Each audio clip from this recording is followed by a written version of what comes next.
Con này là ngựa Karam nha, ngựa hàng Shopee. Con này là màu silver, mạch là McLovin Z60 mạch hàng, nhưng mà mình đã độ cái QMAX Hot Swap ở 26 nút alpha, còn lại là hàng nha anh em.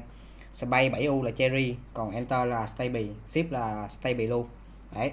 Còn switch thì là mình đang đi switch là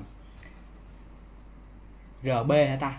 Retool Black, nhưng mà con này mình mod khá là ngon nha, âm rất là hay. Con này mua khá là mắc á, mười mấy ngàn một con á.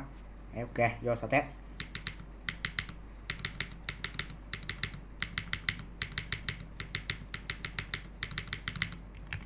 Rồi, con này mình đang bán là nguyên một con, không có keycap nha, dưới 4 triệu. Còn giá cụ thể là mình sẽ để trong phần bình luận nha anh em.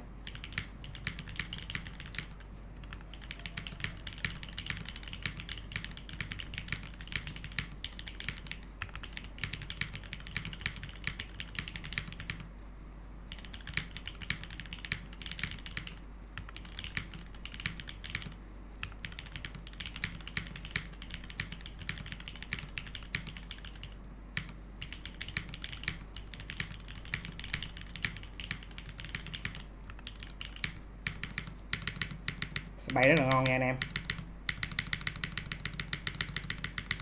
Đấy. Ok, không có keycap, có mặt stock luôn, còn mình là McLovin nha, dưới 4 triệu. Ok anh em.